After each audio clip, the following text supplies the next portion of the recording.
Abuja, with countless reactions from social media to the former Vice President Atiku Abubakar's son, Abba Atiku, making the unexpected decision, as you see there, to ditch his father's former party, the People's Democratic Party, and join the ruling All Progressives Congress. Now, the defection was announced on Thursday at the National Assembly alongside APC leaders from the Northeast, with Abba describing the move as historic and personal. He even said that he wants to be instrumental in bringing President Tinubu's second term to life.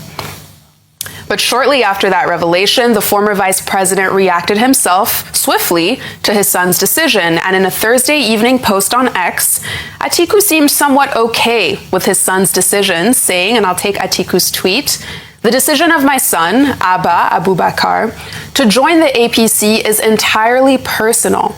In a democracy, such choices are neither unusual nor alarming, even when family and politics intersect. As a Democrat, I do not coerce my own children in matters of conscience, and I certainly will not coerce Nigerians. What truly concerns me is the poor governance of the APC and the severe economic and social hardships it has imposed on our people. I remain resolute in working with like-minded patriots to restore good governance and offer Nigerians a credible alternative that brings relief, hope, and progress."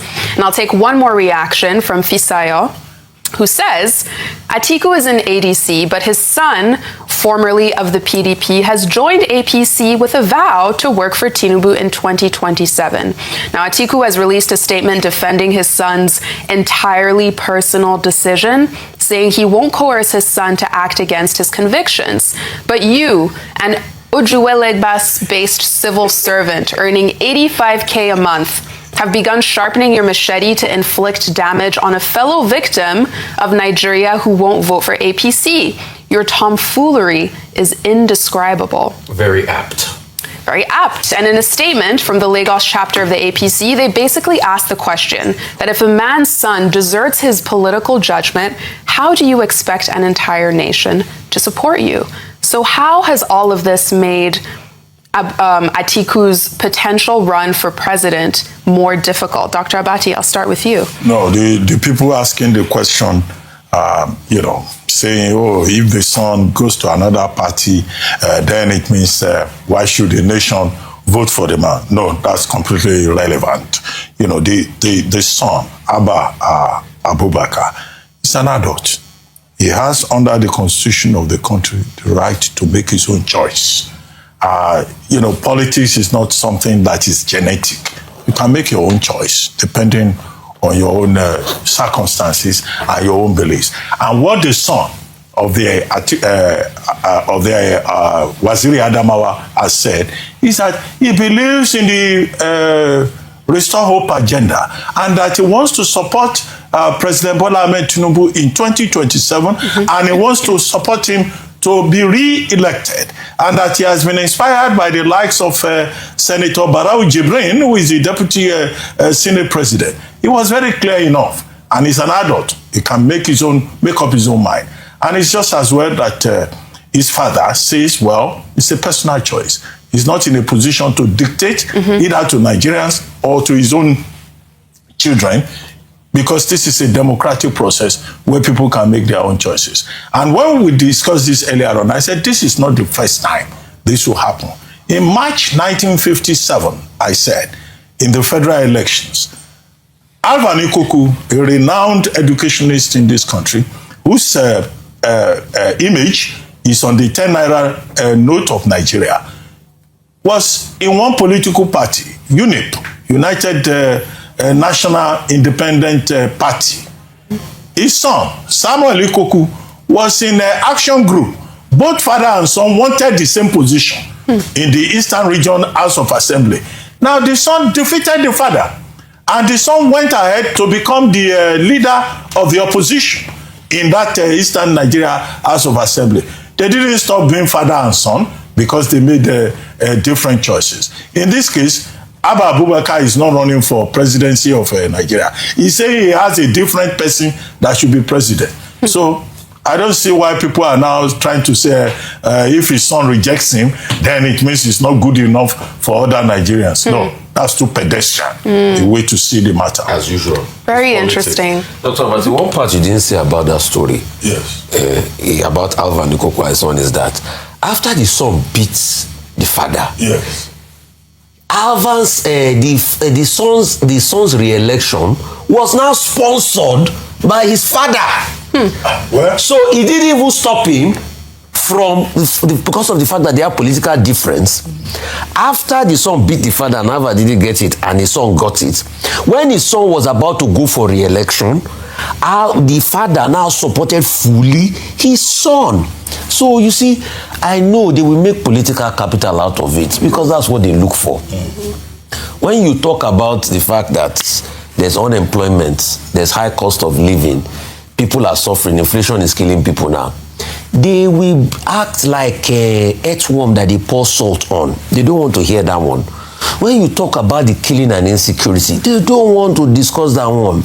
It's conversations about, the son decamped to us and then you used to push propaganda. That is what is affecting. And that's why I believe in Fisayo's tweets when he said, somebody that is suffering from the destruction and the pain caused by decisions made in this country will be the one to be carrying the placard and be shouting to the earth and come back. Yeah. People have a right of different political will. And as we talk, And let me remind them, ASCE has only one vote. and you well, know, he has supporters, and he has a political organization, which is now ASCE Bola Tinubu organization, and he has directed that all his supporters should move to that ASCE Bola Tinubu organization. I think it adds color and meaning to the right to choose. Certainly. In a He can't democracy. vote twice. It's only once he will vote. And it's He can mobilize people. And we Yes. mobilize. That's why he has it. Other people too mobilize, but it's only once he will put a thumbprint on the ballot. yes, and as we Abi no be so. C'est fini là-bas. And as we talk about politics, let's stay on this for one more story where new comments from the former vice presidential candidate of the Labour Party, Dati Baba Ahmed, have sparked controversy on social media after he said that anyone who wants a shot at beating President Tinubu in 2027 will have to have a red eye to do so. Now, Baba Ahmed made these comments during an interview released on Thursday on the show Nigeria Right Now. And in this interview, he emphasized that a hands-on, more ferocious approach to the opposition is the opposition's only chance. Let's watch. Who must be ready to, I'll use the word red eye. You must show your red eyes if you're going to defeat Tinubu. Because on that day that they're declaring the result, the people declaring a fake result are criminals. And those who are stopping the declaration of fake results are good citizens. So what they normally do is to tell the law enforcement, hey, look, these people are stopping me from declaring the wrong results. They are criminals, they are breaking your law.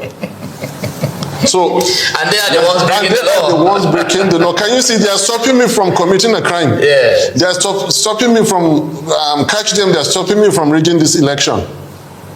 Whoever is going to defeat Tinubu must do red eye, show red eye. Now, with these comments, we're clearly seeing the former vice presidential candidate make it clear that there's a certain level of ruggedness, brutality even necessary for 2027. And while people may know this already, it's something else to say it out loud. Vimbai?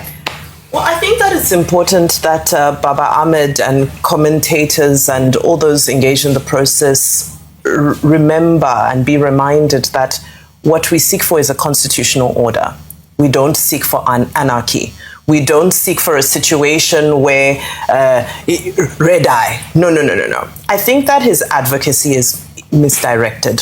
He has highlighted realities that a lot of people can relate to.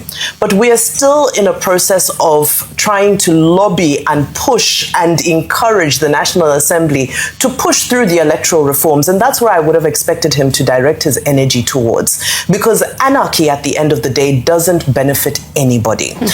Earlier this morning when we started the show, we were talking about the gun hegemony. And in essence, Baba Ahmed is saying that, oh, okay, the gun hegemony should be transferred from one place to the next place.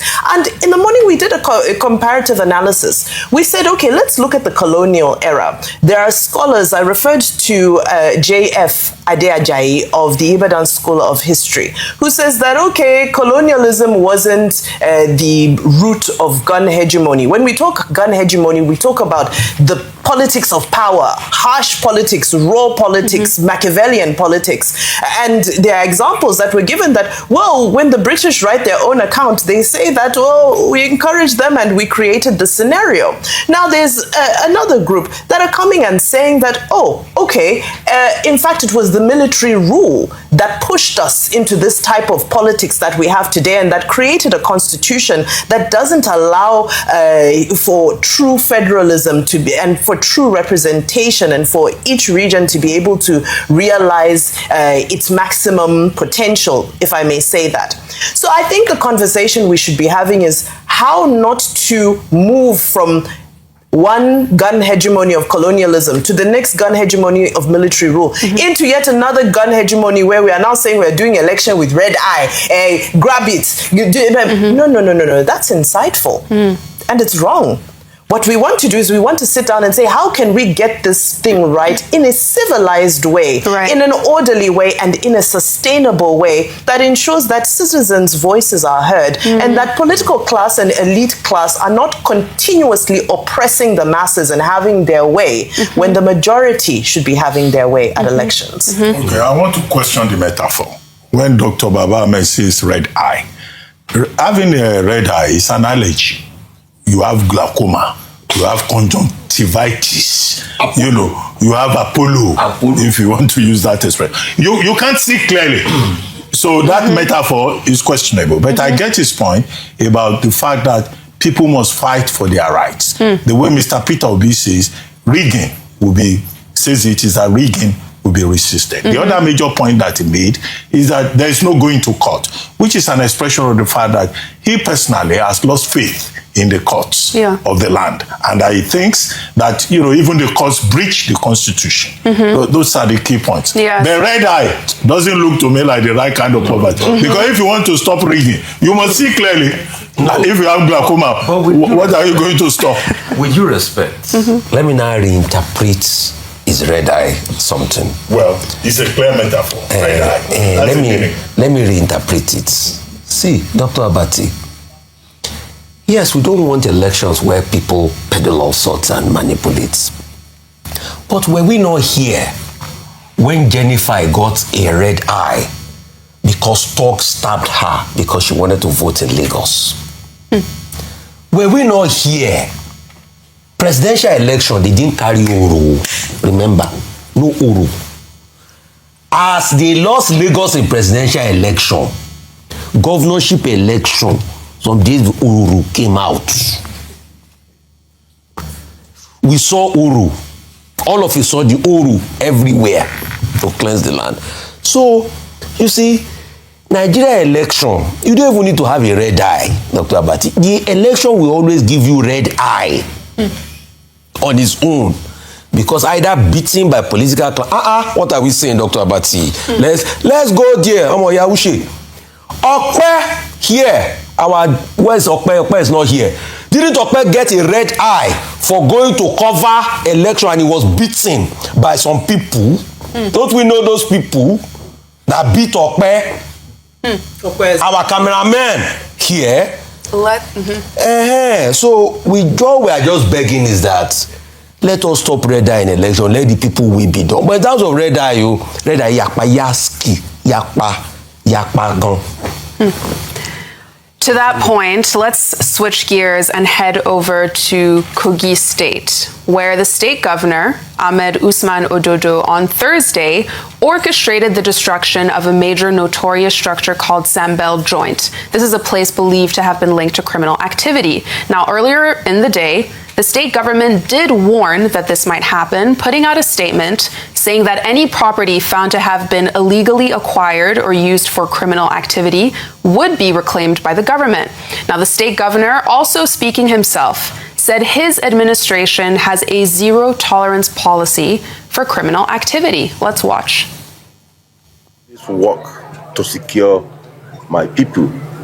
This revolution you are seeing here today is to give our people the needed security they deserve.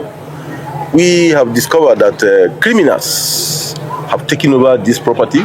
This property is owned by government, but fraudulently it was issued to an individual. And of course, when we discover that the activities going on here is giving our people unrest, so we have to take a bold decision to secure our people, because that is part of what I have signed to do. And as I've said, I will never negotiate with any. Now, these kinds of demolitions also took place during the former Kogi State Governor Yahaya Bello's administration. We're seeing it happen again now. But Vimbai, I'll come to you on this. How much of a dent does this actually make when it comes to reducing terrorism threats? Don't they just move somewhere else? Or, how are you seeing this? Well, we've seen this in Edo State as well, where the governor has decided that he wants to demolish these hideouts. So it's popular. It is a popular approach because, in essence, you're going to the headquarters of those establishments. Yes, the argument is that they'll relocate elsewhere, but at least you're dispersing them sort of from the central operations where they're able to run their war economy, if I may call it that. Because remember, what we're seeing now has evolved into an economy. We've had several analysts who've come to say that the communities are shielding some of these perpetrators, because if you trade in, let's say if you trade in snacks, they're ready to pay a premium on whatever they need, whether it's fuel, all of their supplies. They're all purchased from within the community. The communities know them, but they fuel this economy that's profitable, and that leads communities to be ready to sort of collaborate with them and protect them. So if you're flushing them out of communities, I think it's a level of, if I may use the term, non-kinetic, that detaches them from that, shall I call it a human shield type of scenario, and takes them to a place where, okay, if it's airstrikes you're going to use, or if it's kinetic force you're going to use, at least they're in a secluded area. So from that strategic perspective, I think it does pay out. It does have a benefit, but we're not seeing it. So theoretically, it's supposed to be beneficial, but I think this has just become a trend that a lot of governors are embarking on as a mask for other activities that they want to pursue. Interesting. And from Kogi State, let's now head to Lagos, where a new video is trending on social media as it shows the moment and the aftermath that a school collapses in the middle of a lecture at Odo Kekere Primary High School in Ikorodu on Thursday afternoon. As of now, we know that no student or teacher was injured or killed, thankfully, but this has brought to the surface conversations around student safety, infrastructure, and the fact that this could have had very serious consequences. Let's take a look. In Odokekere community, a building collapsed in the primary school in the Odokekere community. As you are seeing in this video, the building first collapsed. After the building collapsed, the fence now collapsed. This is Odokekere High School at Ikorodu. School collapsed now why they have receiving lecture in the class. But we thank God nothing happened. And the funniest part is that the school authorities, they are shouting for people not to video. And is this still not worth videoing? Now, an official investigation would be needed to determine what caused this exactly from the state government as well as the school's administrators. But this is traumatizing for students, for teachers who were in that building, given that we know how deadly building collapses can be, Rufai. It's a very sad one. At first, I think the Lagos state government, couple of things, ideas. Can we take an integrity test on the quality of most of the state schools we have all over Lagos? So we even know the state of play of the building. They will get away with this and a lot because we are not in a country where laws are affected. But if we're in a country where laws are affected, do you know the class action lawsuit that will have gone on?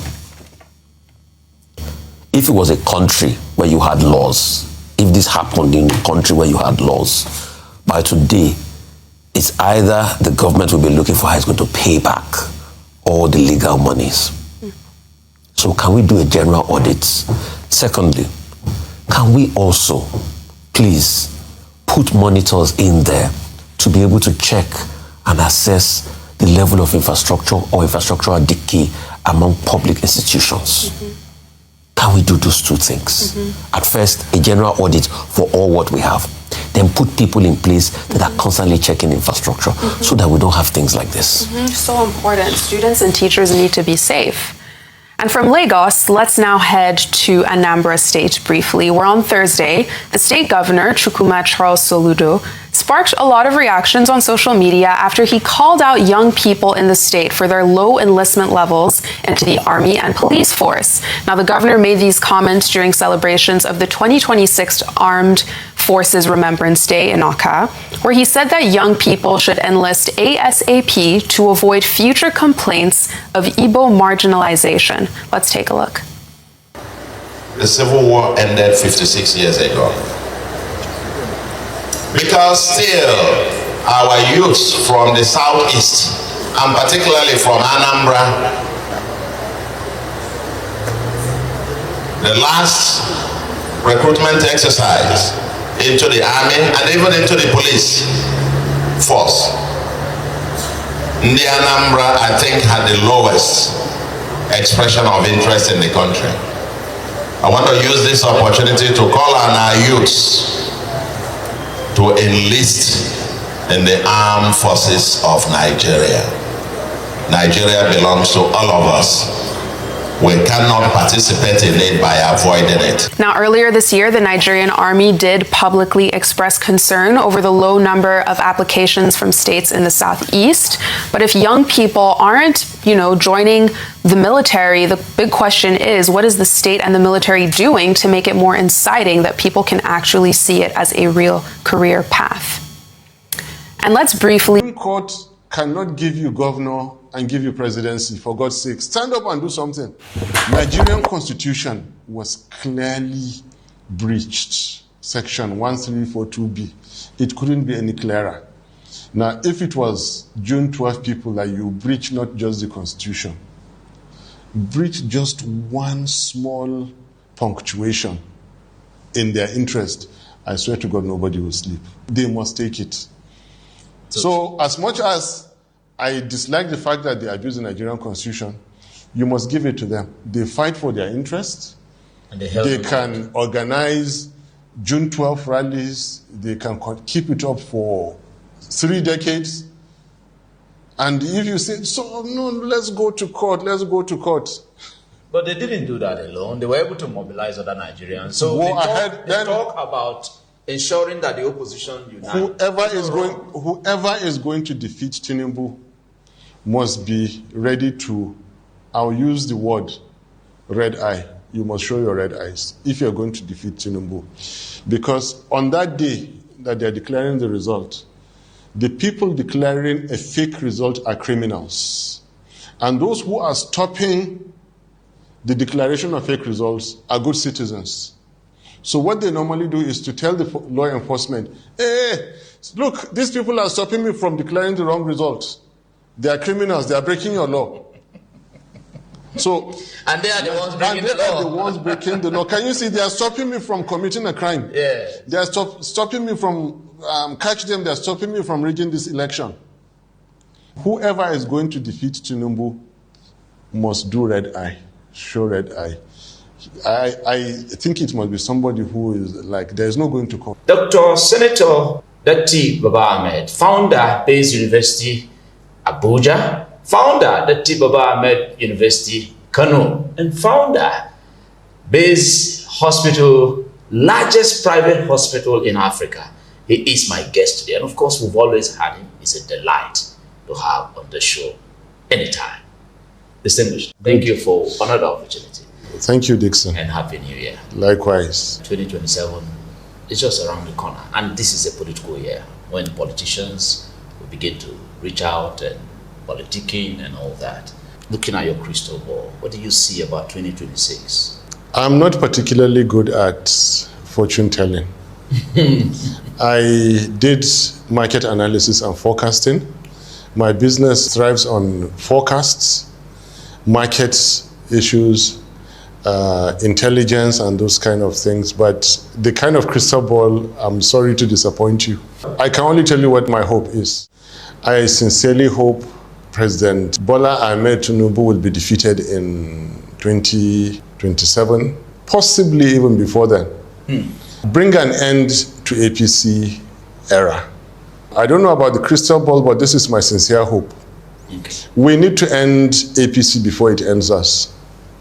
That reminds me of a Buhari campaign slogan in 2015 that if we don't end corruption, corruption may end Nigeria. And then he ended up promoting the most corrupt regime ever. Is it? Yeah. Look, if Uncle Tinubu wasn't dealing with Malami right now, assuming that late Baba Buhari had another 8 years, he would still retain Malami as his AGF. And the rot would have continued. And yeah, look, we're looking for small amounts at 29–30% interest rate to expand our hospitals and our universities, just to hear a minister alleged of having looted, just in properties, 202 billion naira. It is fairly understandable, not forgivable, understandable if a petroleum minister is seeing the cash and touching the cash. But an attorney general, for God's sake, must never steal. And it's not me who is saying it. Before anybody says that I am attacking the government or I'm attacking somebody, no, please, I'm not the one who said it. It is EFCC of the Federal Republic of Nigeria that is saying that Baba Buhari's AGF stole at least 202 billion. But he hasn't been found. Look, and yeah. So. Well, I said they said, and he's in court. Yes. Yeah. The court didn't say, it is EFCC who said. And the same Baba Buhari APC's AGF some time ago was again caught for another 110 billion naira, which is the value of about 165 billion naira now. That's humongous. So we need to end, APC needs 100 and something million US dollars? Yeah. We need to end APC before it ends us. But this is APC now, still engaging the former Attorney General who served under an APC government. That's why I'm telling you. So does it then mean that this government is tackling corruption? No. Because there are other ministers who did not go to ADC to fund ADC who are working scot-free. There are former governors who are now serving ministers in the ADC government. So long as you are working with the APC and helping them, you are as clean as anything. So long as you go, and unfortunately, Malami was brave enough to go to ADC.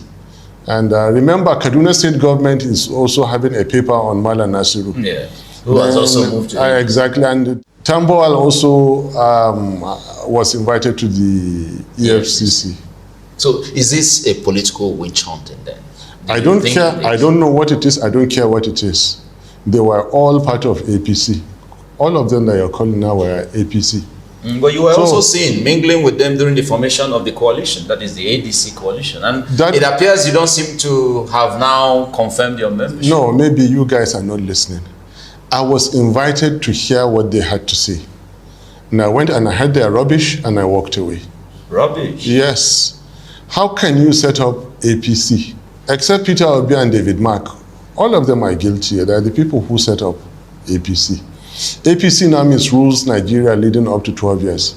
And then you call me and say that I should come and partner with you to form ADC. I call it rubbish. You call it rubbish, but then your principal in the 2023 contest, Peter Obi, is a member there. So he has confirmed his membership, hasn't he? And has left LP. I am sorry for my boss, Peter Obi. Go and listen to what he said. He said he is joining the coalition. Listen to the entire Enugu speech. If he said ADC, fine.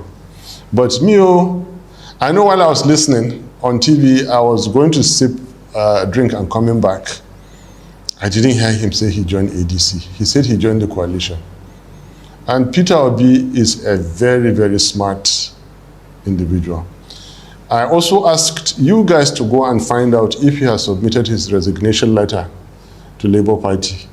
As a member of Labour Party, you should inform us whether he has such letter. And the card, return the card as required to do. So that tells you, did Peter Obi resign Labour? Where is the letter? Did he return the card? And did you hear him say ADC or coalition? Is coalition a political party? No, he said they adopted ADC. The coalition Go adopted and ADC. listen to it again. Something has to be categorical. Yeah, if I give you a check, yes, go to the bank, yes, and I don't include your name and I describe you, I don't think the bank will... The bank will not respond to you. Thank you. Definitely not. I still feel for Peter Obi. He holds a great deal of promise for Nigeria. It's never too late. I have told him whenever if he doesn't get the ticket, come back. The Electoral Act doesn't permit that you participate in the primaries of a particular political party and then... Thank you for correcting me. That tells you how much I like Peter Obi. So are you possibly saying to him that he should come back home, that there's no place for him there? UB40 used to have a song in the 80s, Baby Come Back. Do you remember it? Yes. They should play it for him. There's no space for him there, that's what you're saying. Where? At the ADC. I think... You're not seeing the possibility of him getting the ticket? I don't see him fit ADC. It is a group of disgruntled former APC, including Baba Oziri. I fail to see Peter Obi doing the kind of primaries Atiku does. I faced a primaries with Atiku, and I know the kind of firepower we saw. You know what I mean? Firepower. Yes, resources. Dollarized. I didn't say it. No, it's out there in the public domain. I didn't say it. Peter Obi was in Abga. He won in Abga, and Abga is not where you spend money. He finished his 2 terms in Abga. Labour Party also gave him where he didn't spend money. So I fail to see how Peter Obi will face an Atiku who says he's not stepping down for anybody. And like I told you, in that Port Harcourt, the armored was too much. With our small pistols, But you can't play politics without money. Everywhere in the world, politics and money. Let me tell you, in 2018-19, I probably spent more than, leading up to Port Harcourt, I probably spent more than the other candidates, deliberately so, on marketing myself. Deliberately, it's not that I don't know politics, I know. When we went to how much is your offer? 0. I don't do it. There was a big message in my going to Port Harcourt PDP primaries. I was the only under 50. I was the only one who had never been a governor or a minister or vice president. Yeah. But you have been a senator before you went there. Only one. Yes. There was a simple message I was passing. Change the game and come back to power. The only way you change the game is presenting me. Out of 12 of us, if you present anybody besides me, nobody would defeat Baba Buhari. Put me, Baba Buhari is very unlikely going to face me. But they wouldn't listen. So, but you talked about generational shift in leadership. Yes. Right? In fact, you talked about how Alhaji Atiku Abubakar has been in the contest for presidency since you were in the NYSC days. Yes. So, but leadership is not a function of age, is it? It is. Is it? Yes. Wisdom is not a function of age. Leadership is a function of age. Why did they say ideally you retire from active service at the age of 60, some at the age of 65, some at 70? There is wisdom, there is biology in that. However, you could continue in advisory capacity to any. Now, if you look at 8-year tenure, for example, that I would like to say. It's for 4 years. Wait, 8 years, because Nigerians like to say 2 times 2, 4 plus 4, those kind of things. The fact that you serve as, we don't want a president who immediately after his tenure passes away. Because presidents or former presidents are very, very useful to the community. To the communities. They are needed on the continental. They are needed on the continental stage. Yeah. They are needed on the international stage, on the global stage. They write memoirs. They also participate in peace talks. They participate in mending fences. They participate in so many ways. Look at what General Abdul Salam has spent his retirement doing. And President Babangida, Baba Obasanjo, what all of them spend their lives doing, except late Baba Buhari, who all wanted was just to get back to power. Yes. And when he did, he finished and then went back to Daura and then passed That's on. not what, so you need somebody who would serve out 8 years. And still be useful. And has 8 years to give account. Yes. And has And another guide. 8 years and guide.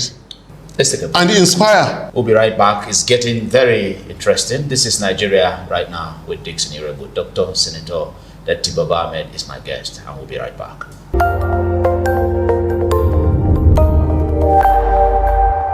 This is one of the flagship programs that Nigerians should be following and watching, because Mazi Dixon Irebo tries in this show to now speak to current and burning issues in the country through comprehensive and incisive interviews with leaders in Nigeria from diverse backgrounds and from different perspectives.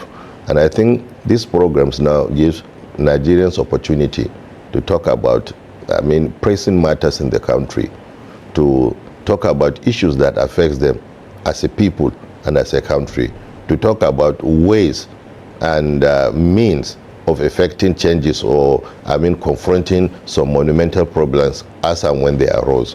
So for me, Nigeria Right Now is indeed a program that every Nigerian must not miss.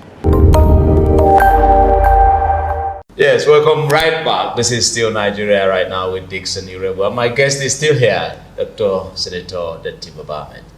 Distinguished, I understand the angles you've raised, because indeed leaders, after serving out as president, you ought to be useful to the state and all that. Age is important. Age is important. I agree. There's something I also want to tell you.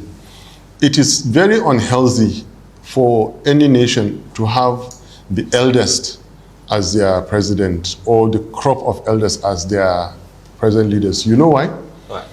Nobody can call them and ask, my son, why is this? Yeah. My brother, why is this happening? And they'll be shaking. Yeah. Because they are the ultimate. Yeah. When you come, self, you bow before them like they are kings. them, see how Uncle is behaving. And remember late Baba Buhari, nobody means anything. Who are you like, we're the elders, but someone my age now. To be cautious how to I'll be shaking if, for example, they say Baba Obasanjo is looking for you. Even as president, you have to be shaking. Oh yeah. What's happening? And you know that he would not look for you for a joke or something like that. General Abdul Salam says, why is this happening there? And IBB, of course, you know the way he will ask you. Accountability will be your primary focus. But when you'll be worried, but when you are the eldest and everybody is worshiping you. You can't even be advised. You can't even be advised. And they are telling you that every day they are killing your citizens and abducting them every day. Yeah. And people are telling you that you're doing well, massaging your ego. If people like me speak the truth, that the country is derailing their kids, they will send DSS. Let's talk about that. Clowns. How did it go? No, it was nice. What informed that, really? Is it your conversations? No, it was my conversations, which they took out of context, because I put them back into context to say, sorry, sir, the criminals are in your corridors of power. They are in your offices. I'm your friend. If you want to secure Nigeria, I'm your friend, for God's sake. Why are you sending people to invite me like this? But like I said, they behaved, inside the offices, they behaved professionally, respectfully. So it was sorted. We had very meaningful discussions at the top. But why they did that kind of thing, simply give me a phone call and I'll come, I don't know. And I reminded them that this is not the first time. For 23 years, my houses here and there. They've been putting MTN card sellers opposite, trailing me. My phones, I've never changed numbers because what are you going to see? Nothing to hide. Nothing to hide. I say it on the TV. I can make copies and send to you. Go after the criminals in Sambisa. So our challenge indeed is probably government is distracted or agents of government are distracted. No one is distracted from government. You have a government who in the first place meant to do nothing. They meant to do nothing. But they are saying that, oh, they are doing a lot. Like for instance, they are... It's your headache to believe them. Good luck. Go ahead and believe them. Yeah. For all I know, there could be 10 APCs out there. One party can come out and defeat 10 APCs. How did you do that when you couldn't do it in 2023? Was that not a challenge? We won 2023 presidential elections. They switched off IREV. Dixon, where were you? They switched off IREV. They abused the Nigerian constitution up to this moment. In the presence of APC under lead Baba Buhari and Atiku in PDP, Excellency Peter Obi and my humble self, in 8 months, from June ending 2022 to ending of February, 8 months, we beat those two political parties. There had to be a glitch. Shamelessly, on a Wednesday, from late Baba Buhari to IGP, to INEC, to everybody, they were talking that there is no stopping.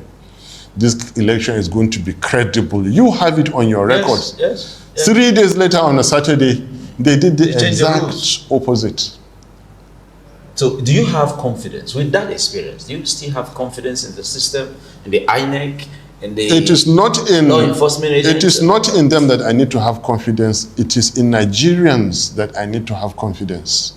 If we have the right Nigerians that will vote from the polling unit and defend the vote and defend it all the way. If we have the right Nigerians that will stand by their laws and their constitution, something I've been wanting to say. Today, you have MKO Abiola Stadium in Abuja. Today, a former June 12 activist is President, Federal Republic of Nigeria. Why is that? Anybody who opens mouth to utter something like June 12 results were never released, they will shred you into pieces. And I'm not saying it, Joe, don't attack me, please. But the result was never released. But they kept on their agenda pushed. Got a state, got a region, got the country. So he who is ready to do is never the same as he who is not ready to do. I told Peter Obi, Supreme Court cannot give you governor and give you presidency, for God's sake. Stand up and do something. Nigerian constitution was clearly breached. Section 1342B. It couldn't be any clearer. Now, if it was June 12 people that you breach not just the constitution, breach just one small punctuation in their interest, I swear to God, nobody will sleep. They must take it. So as much as I dislike the fact that they abuse the Nigerian constitution, you must give it to them. They fight for their interests. And they can organize June 12 rallies. They can keep it up for 3 decades. And if you say, so no, let's go to court, let's go to court. But they didn't do that alone. They were able to mobilize other Nigerians. So they talk about ensuring that the opposition unites. Whoever is going to defeat Tinubu must be ready to, I'll use the word red eye. You must show your red eyes if you're going to defeat Tinubu. Because on that day that they're declaring the result, the people declaring a fake result are criminals. And those who are stopping the declaration of fake results are good citizens.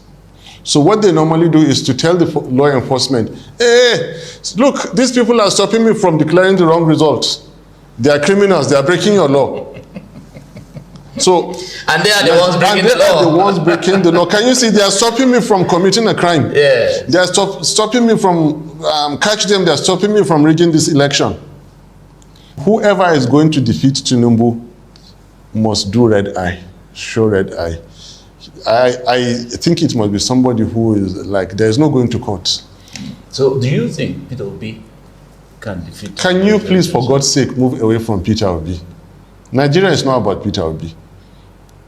Why everything? I respect him a lot.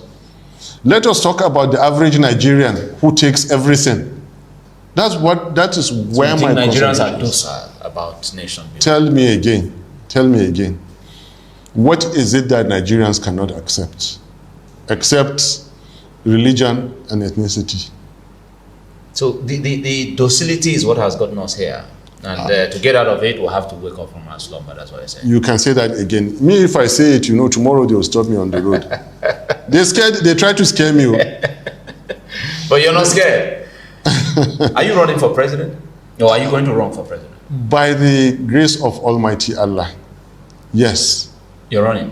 By the grace of Almighty Allah, 2027? Yes. By the grace of Almighty Allah, yes. But they're saying that it is the turn of Southern Nigeria. Don't you believe in zoning? No one has respected zoning like my humble self. So you're not going to respect it this time? No. I'm telling you, I have respected it because I stood by Peter Obi. Not just the South. I stood by the Southeast. Yeah.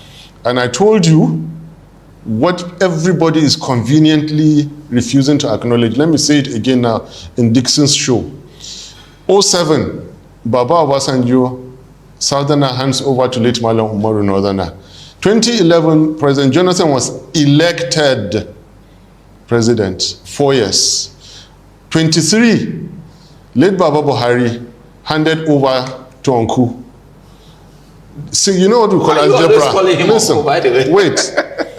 So the equation is 4 years. Yes. So 4 years equals 4 years. Yes. And the North didn't start it. The South started it. I stood by not just the South. I stood by the Southeast. There were 2 Muslims and I stood by a Christian. I respected zoning. I respected Nigeria's diversity more than anybody. So please don't bring that. No one has respected zoning like me. No, it's okay. Since you have confirmed you're running on this show, that's an exclusive for us, isn't it? Well, this is not the time to start saying that. There are more important things now than who is running. Okay. Now. Again, let me say, there are more important things now than who is running.